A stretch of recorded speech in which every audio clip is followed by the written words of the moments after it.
Oh, I'm so glad that we were able to knock this out, dude. Me too. That was dangerously close to cutting bait today. Whoa. Rip. It was out. I gotta go work on my. We were about to click that button, and then we're like, "Wait, hold on. He's responding. He's responding quickly."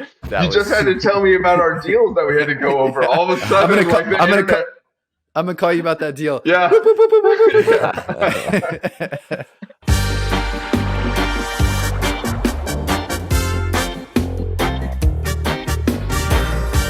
All right, welcome to the Find Your Freedom podcast. Our guest today is Jeff Sustaita. He is an entrepreneur to his core and has been a full-time real estate investor for over 15 years. He combined a master's degree in finance with a general contractor's license when he started up his house flipping business in Las Vegas in 2007. That business has evolved quite a bit over the years and led to him and I partnering up to start our own company together back in 2014. While operating multiple businesses and being a very involved family man, Jeff has somehow also found the time to become a CFP.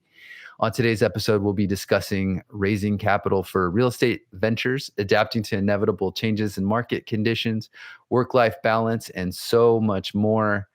Please remember to like, share, subscribe, and write us a quick review when you have a moment.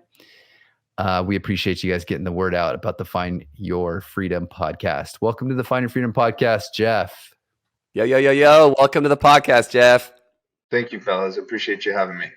Jeff, let's jump right in here. So you got your finance degree and then decide, I'm going to go be a real estate investor. What was it about the real estate business that drew you in as a young college graduate? Well, it even actually started before that. I really started back when I was in school doing handyman type work.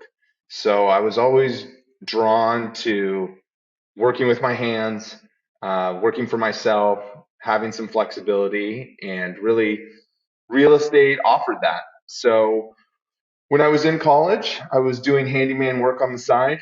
I also worked at Solomon Smith Barney for a little bit. And when I was over there, I realized that it was going to take me quite a while to move from the bottom of the barrel to being one of the bosses at Solomon Smith Barney. So on the other hand, I knew that I could walk right into a handyman or construction type business and immediately be a decision maker and a point person. So that's kind of where it really started. So you saw yourself kind of having more of a fast track by going the real estate route as opposed to being a financial advisor or a financial planner? Well, I was still drawn to those aspects, but really, having the ability to work for yourself, control your own destiny, construction really kind of offered that to me. I could go in there, I could go immediately rehab homes, I could see what I could do with my own two hands, and it was really easy to scale. It could either be a one-person operation, or you could, if you can find the right guys, you can kind of grow your crew pretty quickly. So what were you thinking you were going to do at that point? Were you thinking I'm going to flip houses? You were thinking I'm going to be a GC and build houses? Yeah, I was really thinking more of remodels, adding value to properties, going in, finding fixers, fix and flip, doing various rehabs or additions or bedroom conversions, that type of stuff. So not so much ground up construction, because that's a whole different animal, but seeing ways that you can go in and improve a property, I don't know, really kind of drew me in. It was also a way to bring your own creativity and your flair to a property. So it was nice, you were able to use the hammer and put the nails in the wall, but you were also able to use your mind on how you structure deals, how you obtain these properties, and then also, the creativity of how you're going to improve it. Absolutely. I think one of your superpowers, Jeff, has always been the ability to build relationships and grow your network of investors. And I think you figured out pretty quickly in your real estate investing career that it is a very capital intensive business. How many deals did you do before you're like, okay, I need to get out here and start meeting some folks and bring in some dollars if I'm going to ramp up this business? Well, yeah, real estate is very capital intensive, and you can run out of your own capital and credit very quickly. So Right. where I started was definitely exhausting that, was using all of my capital, my credit. In the last downturn or in the Great Recession, I really saw an opportunity in Las Vegas when they were virtually giving homes away out there. $30,000 homes that used to sell for 300,000. So I knew that there was an opportunity there. After I had exhausted, my capital and my resources, I began coming back to California, talking to other investors about what I was doing, and hopefully getting them involved and excited about what we felt like, or what I felt like was the possibility out there. I think this is super interesting. So you were, where did you start doing your house renos? It was in Southern California, but Southern California was it's a different price point than Nevada in 2009. So after I also realized that as well, is that okay, my dollars can only go so far in Southern California. In Nevada, there was a pretty good opportunity because they were hit so badly by the recession that I could really stretch dollars over there. So I ended up moving out there, living there most of the time for a few years. And like I had mentioned, after I exhausted my resources, then I started coming back and utilizing relationships that I had built and telling them about what was going on out there, what you could get for $30,000 to $60,000 out in Las Vegas. So you had confidence that the market had been just slaughtered out in Vegas, and you thought this is definitely going to come back, and I'm going to try and grab as much as I can at this point. So you saw the opportunity there. I did. I think a lot of people saw the opportunity out there, but I was able to bring that back over to California. I remember I had a big a big sign in my office that said 45,000 equals 1175. And what that meant to me is I knew I could get a $45,000 house and I could rent it out for 1175 a month, and those numbers were pretty powerful. So I had that placard up in my office. Then I would come back and share that information with potential investors, and they also saw that, hey, this is an opportunity. And where I was really able to scale is when we were able to do this with partners and they were financing the deals. So they would go obtain a traditional loan. Back then, you'd have to put down 25%. But then to be able to leverage that as well, their returns shot through the roof. Gotcha. Can you give a little bit more clarity for the audience on why those were such magic numbers for you? Studying real estate, you always hear about the 1% rule, right? So a lot of investors live by that rule where, hey, if you can buy $100,000 house and you can rent it out for $1,000 a month, you're doing something special. So when I saw that I could rent out a $45,000 house at 1175 a month, I knew that those numbers were going to be pretty strong. You felt like you were getting 2 for 1. Exactly. 2 for 1. All right. So for my basic math there, a $45,000 house, 1%, so that 1% rule would have been a $450 monthly rental. So you were obviously significantly above that, almost a 3x. Yeah, almost a 3x. And then when you take into account that when I would come out to Southern California, it was a low barrier of entry for a lot of these investors who are used to Southern California prices. So like, hey, I'll go in, I will split the down payment with you. I will split all the expenses with you, but you're going to obtain the loan. So now all of a sudden we're obtaining these $30,000 loans. They are, and then we would split the down payment, $7,500 a piece, and now we're renting it out at 1175. It became, a lot of people got excited about it. Oh, That's super awesome. yeah, All right. So that's kind of the early starts. sure. Can you kind of pull back now and give us I'd love to kind of get your early humble beginnings and now kind of scale back, give us where you are currently and what you're doing with your multiple businesses. Well, I still have a pretty large footprint in Las Vegas.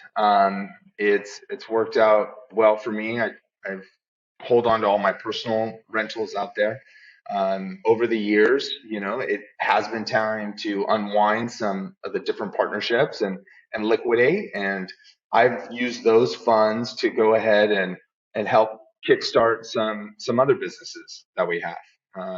Right now, my partner Doug and I, are purchasing homes in bulk across the U.S. and having a lot of success with that business model as well. That's awesome. I think one of the sort of understated things about what's really incredible about what you and Doug partnership is doing is that you guys are giving the opportunity for people who might not have been able to get financed for a house, the opportunity to be able to have home ownership become a reality.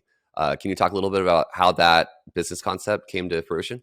It's been really special, because we're in this really top heavy society where there's so many more opportunities for those that have dollars or access to capital or access to credit. And for those that don't, or maybe they've had some life situations where all of a sudden they have a couple of dings on their credit, really the world shuts off to them. So it does feel very special that we're going, Doug and I, and we're able to go out there, purchase these homes, for some of these people that have been credit damaged. And a lot of times it's medical debt. Medical debt is such a problem in the United States, and it sets not only a family back, but it can set like generations back. It's so hard to dig out of that hole. And it's only because these people got sick. So, for us to be able to go in there, find hardworking people that are just looking for an opportunity to have a piece of the American dream themselves. I really like the way we structure it. We're very transparent on their purchase price, on the terms of the agreement. And then we also do something that's extremely special that very few other companies do, and that's credit restoration. So we're not only giving them a path to home ownership, we're giving them a path to be stronger financially, because your credit controls everything in your life. Whether it's your car or credit cards or et cetera, et cetera. We try to help these people help build their credit to not only make the roof over their head better, but to make their entire life better. And that feels really good. That's so cool. Can you go into a little bit more? I think like when entrepreneurs like want to get into real estate like you guys are doing, how is it that you were able to formulate both your starting plan, referencing the 1% rule and all these other things? Is there resources that you were utilizing? Is the stuff you learned in your finance degree? Were you like out researching on your own? What is it that got you to that level? Well, I'm a big believer in continual education, and and whatever path a person takes, it has to be led by passion. So I have always been drawn to real estate. I'm excited about real estate. I like to read about real estate. I like to learn and study and grow. So that that of course helps. you know, you gotta be you gotta love what you do if you really want to scale and grow and become somewhat financially stronger. So, as far as my background, I definitely think, starting with being the handyman and then moving to the contractor and really being able to improve a home, it was a way for me to save on expenses and also a way for me to add value and sell these properties and pull capital back out. For me also, finance, of course, understanding money and understanding loans and amortization tables, that certainly has also added to our success. Going back just to kind of share something to help folks that are thinking about getting into real estate and sitting down with investors who are looking at them going, you don't have a long track record of success. Why would I invest with you? How would you suggest that they approach that and overcome, the objection of skeptical investors who aren't sure if they want to put their money with someone who hasn't had a ton of success with it yet? The first thing is like I said, is to put your money first. You know, whatever. And everyone has a different starting point, and you don't need a high starting point, but you have to show that you're willing to invest in yourself and put your money into the project, into your business. I think that's important. Something else that I did early on in my career is I traded compensation for equity. Okay. So rather than I had taken on a couple projects, rather than charging what would have been a fair wage, I took a minimum wage salary and then took for a piece of equity. So that shows the investors like, oh, this guy believes in himself and he believes in the project. He'd rather take less now because he thinks there's more later. And I think having that mentality, working for less, but going for a piece of the equity, it's a win-win for everybody. The investors like it because it limits their costs, and it shows them that this is how committed this person is into seeing this project be successful. That's such a good point. That's huge advice. Yeah, because when you're first coming in, what you do have is your sweat, and hopefully you are bringing some skills to the table, and yeah, so you gotta identify, I guess, what you can bring, and then also show that potential investor, yeah, I'm looking for equity here, not just a fat Right, salary or high hourly right. pay rate. Absolutely. So show that Yeah. you're betting on yourself, and that'll show something to the investors.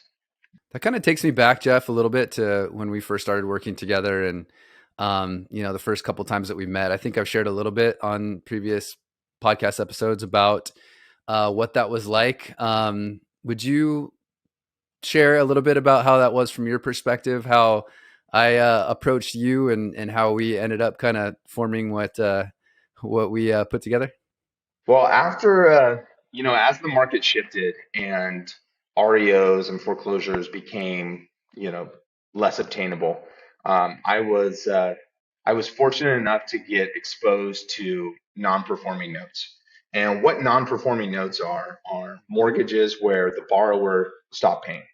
And you could purchase these at significant discounts. So I started purchasing some of these, but the mentality I had, I knew so little about the business that I was very fortunate to come in there and tell different sellers that, hey, I really don't know this business. I want to do this business. If you can help me a little bit along the way, I want to do more.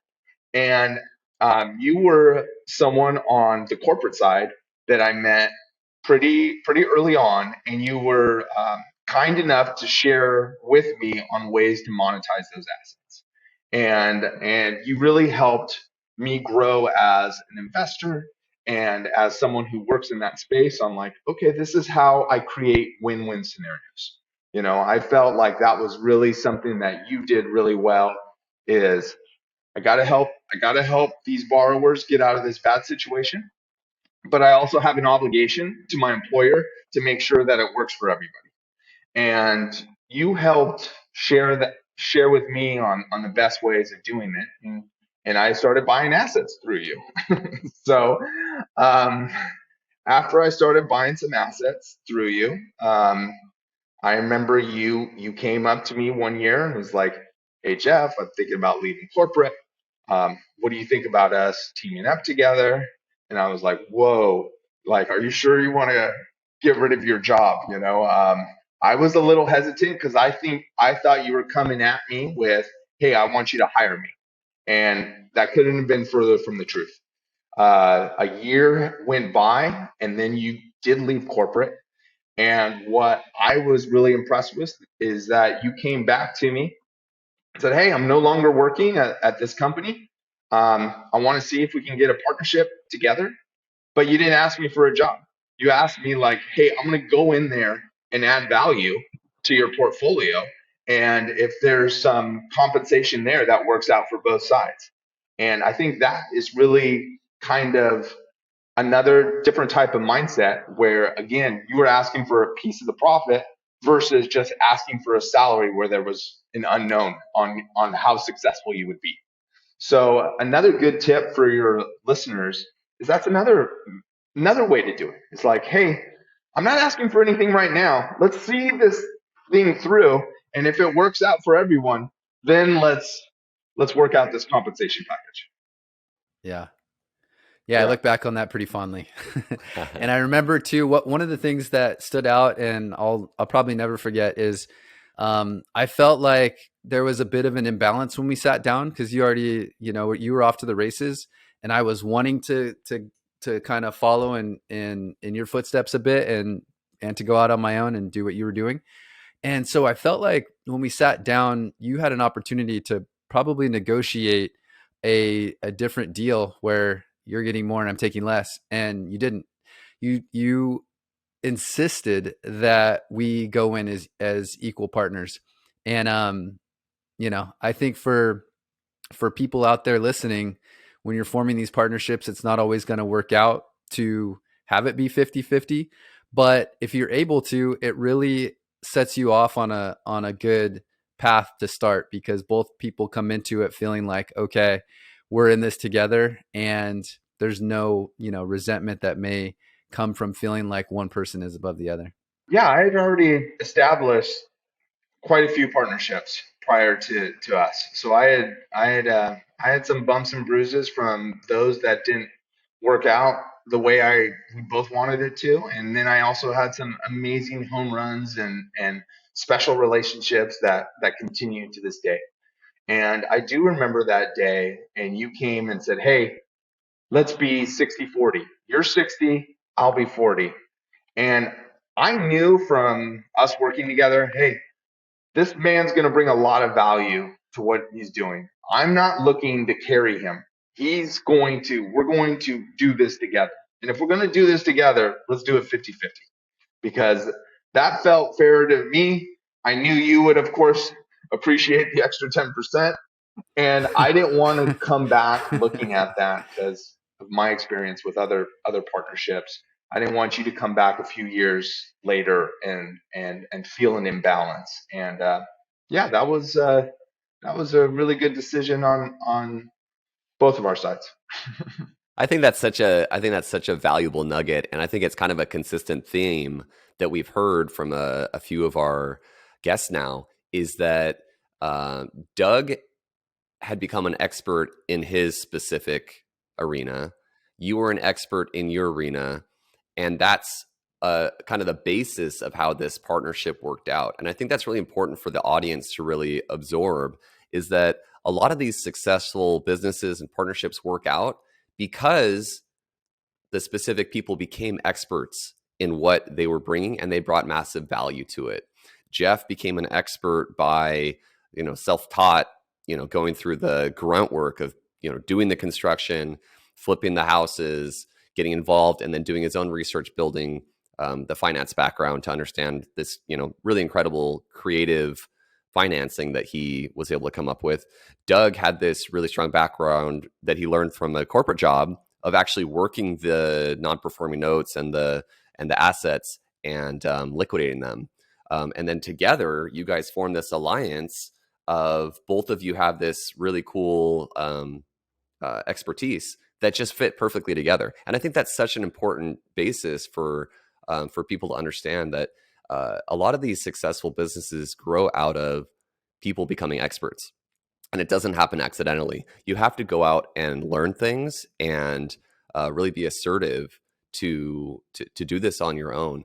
A lot of our audience already is people leaving college, either in college or just leaving college, and they're like, I want to be an entrepreneur. I want to do my own business. It's like, well, you need to get out there and you need to become an expert in something, and no one's going to give it to you. No one's going to hand you these vital pieces of information. You got to get out there and you roll your sleeves up and learn. And like you said, being passionate about what you want to do. And that's where the opportunities come from. And it's such an important theme. And I think that one of the other nuggets that I really love that I want to revert back to is how you found a way when you first started doing your real estate business to get investors to trust you. I think that's such an invaluable piece. You were talking about, how can I show them, when you started out, you didn't say like, here, you can see my returns. I'm getting 20, 30% returns from my prior investors. You didn't have that because you were just starting out. So you found a way to make it work by saying, look, I'm going to put in some of my money, and I'm also going to show you that I understand what I'm talking about with this, really, I think, nice tool of, the 1% rule and where you were. I think all those things really are important for people to understand. You found a way to make it happen. And it was really hard. A lot of people, it's a huge barrier of entry to go get capital, but you found a way to make it happen. Yeah. So I think that I wanted to revert back on that because I think that was really impressive. And I think it's something that people can really learn from. You have to put the investor first. Like, how do I mitigate their risk? I think a lot of problem with some people some people always put themselves first. How am I going to make money? How am I going to be successful? Me. But if you reverse the lens, it's like, how do I make this investor money? How do I protect them? Because, this is a litigious business that we work in. How am I going to protect this person?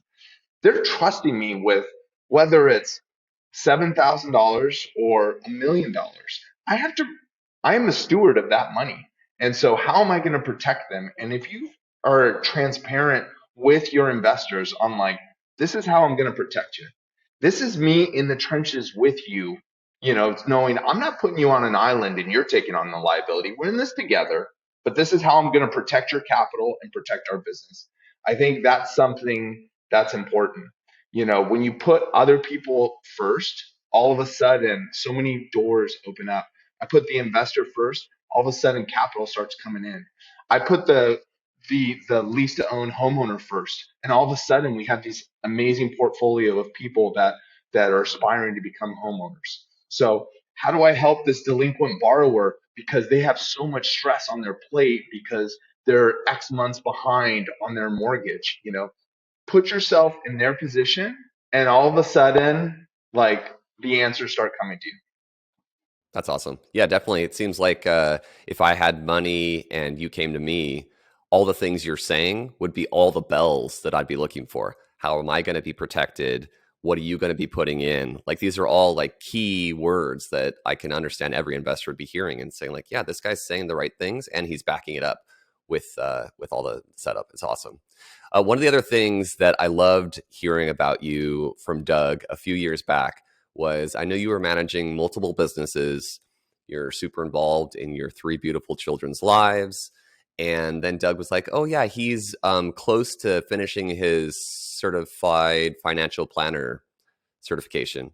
And I didn't know much about it, but I knew it was pretty time consuming and really complex.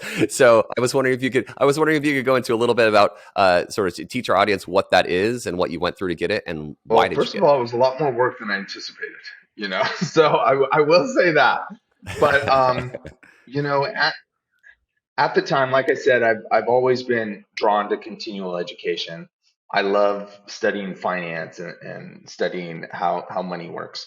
And I really looked at becoming a CFP as an opportunity to add more value to my investors that were working with me, and that also for future investors. Along with that, I really saw it as an opportunity to teach my kids the importance of continual growth as well, because they were very young at the time, but they're in school, and I wanted to say, you know what, Dad's in school too. Let's all study. We're all in school. We all need to continue to grow and challenge ourselves. So it was pretty challenging. I had been out of school for, I don't know, I think it'd been 10 or 12 years since I'd gotten my master's, and I decided to go back. And I thought it was going to be a lot easier than it was, but I pushed through. I'd really have to thank my supportive wife, because she really like helped carry the family through that time and supported me to go after this certification. Now, with the certification, the way I add more value to my investors is that a CFP is a fiduciary, right? So, and that's something I take extremely serious.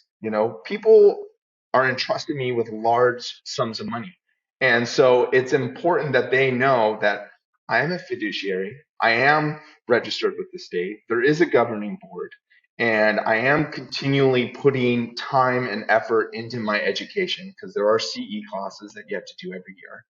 And Can I pause you there real quick? So a CFP and fiduciary, can you get a little bit more clarity for us on how that's separate from like being just a financial planner? Like when you yeah, say fiduciary, how is that separate from a financial planner?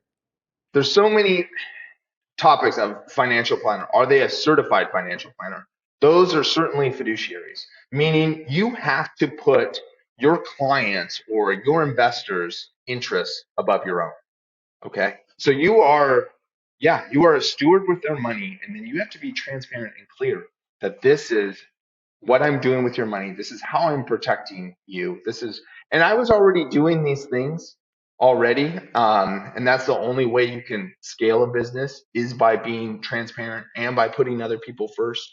But just having that extra level, I hope my investor base appreciated it. I don't know if it necessarily got me additional business or future business, whether or not that would have happened. But I hope for my investors and for the new investors that I've gained since then, it just gives them a little window into the type of person I am and the type of company that Doug and I run.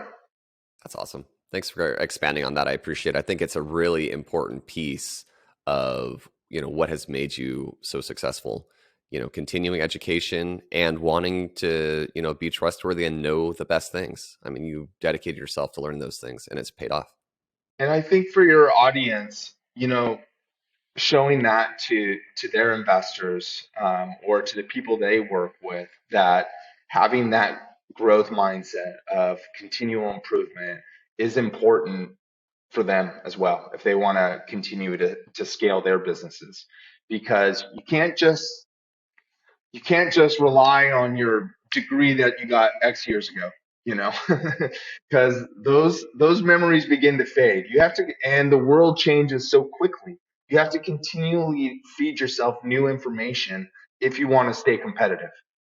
Jeff, as you just mentioned, the world changes so quickly, and you really got to stay on your toes. And one of the things I've appreciated about you and noticed over the years is you are so adaptable. And every time the market shifts, you're ready. And when that new opportunity is in front of you, you always seem prepared to be able to capitalize. So, what would you attribute that to? And how has that skill served you over the years? Well, first of all, it makes work fun, right? I mean, if you do the same thing every single day, it gets a little monotonous. It gets a little, I mean, the one thing I do love how dynamic our economy and real estate is and how it changes and like, okay, here I'm gonna go from fixing homes, fixing flips to discounted notes to lease to own to commercial. I mean, there's so many different ways. And for me personally, it keeps the juices going. It makes every day exciting. It makes every year exciting because what are we going to do this year? What are we going to do this quarter? Um, so it keeps the passion going. Another thing that I do again to now that I have a couple dollars in my pocket, another way I can mitigate risk for my investors is I say, yeah, this is what I'm doing now. I put my capital in first, and let me show you the success we've had over X period of time. Now I'm opening this up because now I feel confident that I can make you money in this endeavor, and then I have more color, I have more information that I can share with my investors on why this is, successful and why they should invest. On the flip side, I haven't made money on every deal. I mean, I have if you're a real active investor, then you've lost money on deals. And I can also I test the water with my own capital. If I realize that, hey, this isn't working or the returns aren't going to be lucrative enough for other people to participate, then I can quickly get out of that and move into something a little bit, something that works for everyone a little bit better. That's awesome. The diversity of investments in real estate that you've been through, and that you've already chronicled for us, I think is super awesome. And you appear to be a pretty chill, kind person, and I'd always thought that about you. And then we got on the basketball court a few years ago, and I noticed this little competitive beast coming out on you when I caught a few of those It elbows wasn't that bad. during the post up game. Um, I love it. No, but I love seeing that part of you, because it does show the competition and wanting to be really good at things and wanting to always try your best. I think that kind of gave me a more well-rounded understanding of the type of person you are, and it also opened me up to see that you have your family with your 3 kids that you're super involved in. You're running these multiple businesses. You're also super active with tennis and your fancy gym that you guys go to, and all the other things you do, soccer and all the things you do. What's your philosophy on time management? How do you balance all those things? And what have you learned over the years that you think would be important to share? It's such a good and positive place that you can compete, that you can hustle. It's not about being the best on the court or on the field, but I think it gives you a little window into people on how hard they work. And I've never been the best player, but I certainly work pretty darn hard out there. So I think it gives a little insight. I try to instill that in my children, and I really enjoy watching them go out there and compete and have fun. But to your point, time management, yeah, that's probably the subject that I study the most today. Because there's so much fun to be had, and life is is more fun when you have a few dollars in your pocket. So you've gotta balance that. You've gotta bring in enough dollars. That way you can, my position, I'm a family of 5. I want to provide so many things to my children, to my wife, to our lifestyle, but I don't want to be a slave working all day, all night, So I need to make sure that when I'm working, that I'm focused.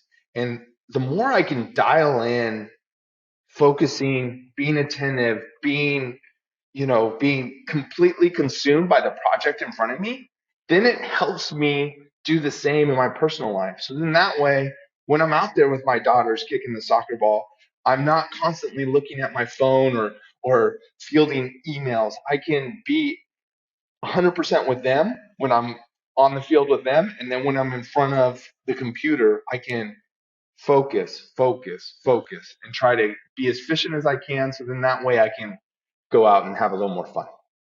Do you do that with scheduling? Do you kind of fill your calendar pretty closely, or do you just kind of know? I do. I like routines. Okay. So I do like having a routine. I like scheduling blocks of time. I use this app right now. It's called Harvest. There's a lot of different time tracking apps. So I do use an app where I monitor my own time on, okay, this is when I'm working on accounting. This is when I'm working on legal stuff. This is when I'm working on X, Y, and Z, and I do it all for my work. And then I can go back and like look at those metrics and be like, wow, that was high value work that I was doing. And this stuff, oh man, how do I get this off my plate? Because this is low value work where I could really use some help, so I can then go spend some more time with my family. I do that. I track my time. I try to block my time. Um, and yeah, and I enjoy having a consistent routine. What would you say is your best investment advice, Jeff? If you had to pick something that kind of stands out that you have kind of lived by and always kind of maybe think back to as you go through your journey and your path as a business owner? Well, invest in yourself first of all. Like I said, take less money up front, take more at the end. Because that you're betting on yourself. I know you guys' podcast is kind of uh, geared more towards the next generation coming up, younger people.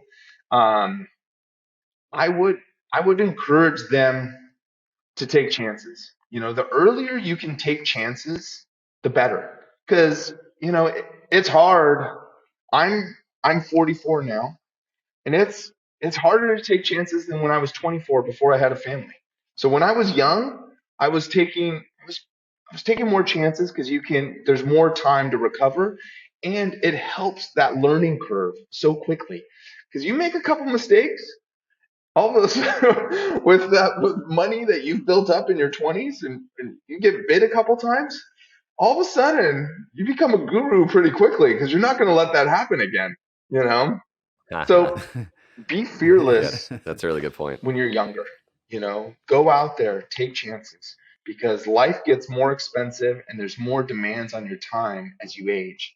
So the younger you can get started, bet on yourself, take those swings. I would, that's where that would be my best piece of advice. That's really valuable. Have you had any mentors over the years that have kind of helped you along this path, or has been mostly self-taught? I've had lots of mentors. I've had, I think, also just like being humble. Like, even Doug was a mentor to me in the note space.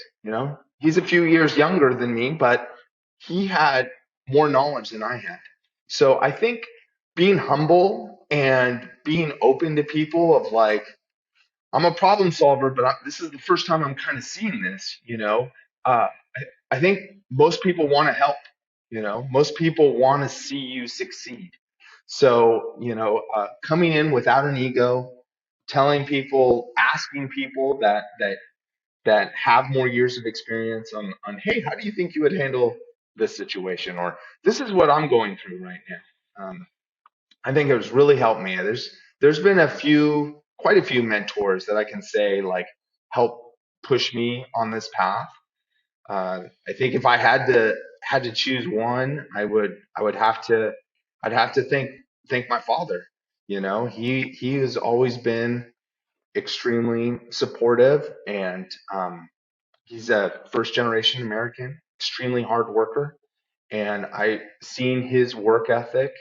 I think really inspired me.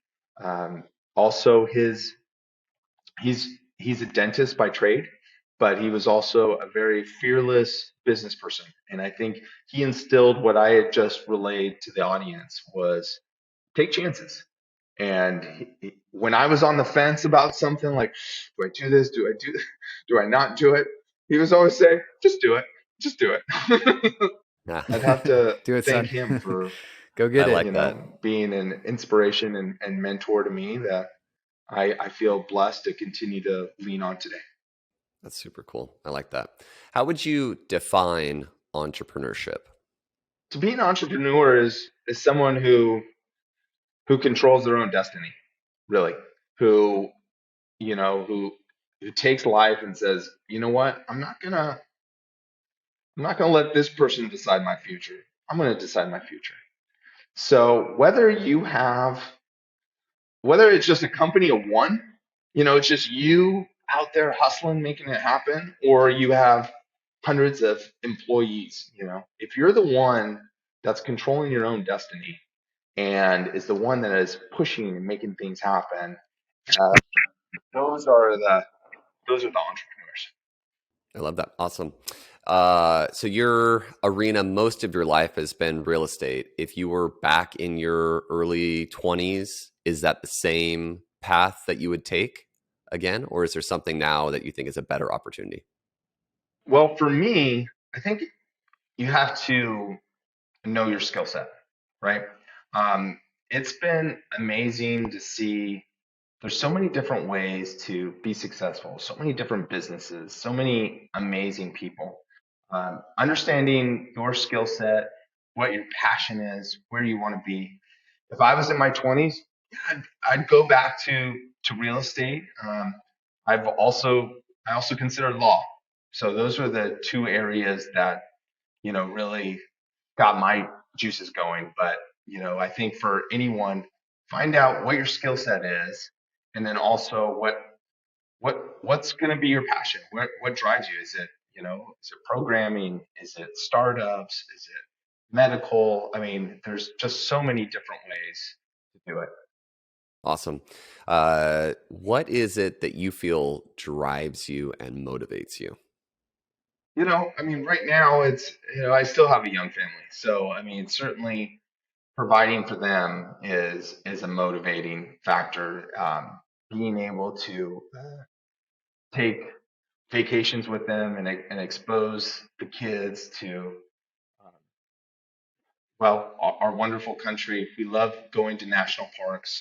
So being able to have the flexibility to take a long road trip every summer, uh, that motivates me to put put my family in a position where my wife can stay at home and be with the kids. That motivates me. But also just, being able to help people. You know, uh, that drives me. Be whether it feels so good to help these aspiring homeowners, you know, achieve that dream of home ownership. It feels so good to help these investors that have struggled with retirement savings, see them build their nest egg. I was helping an investor pay off a significant amount of school debt, and she was an extremely successful person, but just got buried. Another thing that's just hurting our country is the amount of school debt that people have. So putting together a plan through investments to help pay off that debt. I mean, that feels really good. So, helping others. I love that. Super important. I got one more for you, Jeff, here. What is something you have had a complete paradigm shift on in the last few years with regard to business, life, or both? I think it is my relationship with money. So when I originally started, I was dead set on I got to get 25 million. 25 million's the bar. I got to get there, and I have to get there yesterday. So I was working so hard, so many hours, just feeling like I had to get to 25 immediately. And all of a sudden, in my household, we had a health emergency. And during that health emergency, I realized, like, wait a minute, I'm killing myself and my family's suffering because I'm putting all my focus on money, right? All my focus on money. So it took me a second to be like, whoa, I still want to get to 25 million, but it doesn't have to be yesterday, right? I had to like put my family first, which helped our health issue that we had inside of our house. And it also helped me balance my time a little bit better. And all of a sudden I realized like, oh wait, I've missed some important things that are happening in my kid's life because I have to go do this deal, do that deal. And I felt like I was missing out on life a little bit. And I kind of look back and I think, man, if that health problem didn't enter our home, maybe I would have got to 25 million, maybe not, but I would have missed a lot of special experiences with my family. Now, I still think I'll get to 25 someday. I'm not quite there yet, and that's still on my goal board, but rather than it being a 5-year plan, a yesterday's plan, it's become more of a long-term plan for me. That's awesome. I love that. That's a really good answer to that really difficult question. This is the podcast that Doug and I wish that we had when we were starting out a career. These inspiring stories from interesting entrepreneurs like yourself. And I love your story because it shows how hard work and following through on opportunities can really lead to finding your freedom to where now you are able to do all these things with your children and with your wife and travel so much and show the country to your family, and really find your freedom. So we super appreciate you sharing your story with us today, Jeff. Yeah, no problem, guys. It's been fun. Thank you for having me. Yeah, thank you so much for coming on, my man. Is there any resources that you would like to share, books, podcasts, or other with the audience? Well, I touched on it earlier, and I do believe tracking your time is so important. So I would highly recommend, yeah, I use a $12 app called Harvest, but you want to know where your time is being spent because you can't get out of the rat race or whatever race you're in without knowing where your time is going. So, dialing in that, knowing where your time is being spent, so important. So then that way you can look at it and make adjustments to wherever you want to go. So I would highly recommend tracking your time. Uh, as far as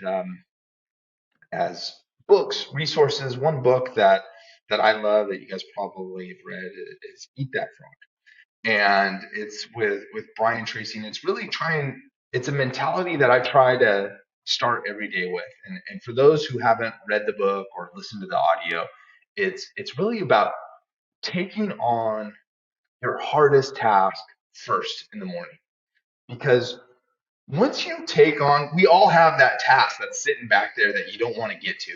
Once you take on that hardest task and you eat that frog, then the rest of the day gets easier and easier. And you've already accomplished your most important thing. So I would say track your time and take on your hardest task first thing when you start working. Awesome. That's a super, super great piece of advice. I know that so many people we talk to say, man, I just don't know where my days go. So tracking your time and knowing where your time's going and seeing if you want to reset your priorities is super valuable. That's a great way to end it. Thanks so much, Jeff. Appreciate you. Thanks for coming on, man. Appreciate you. Thank you, guys. This has been fun. Appreciate you guys having me.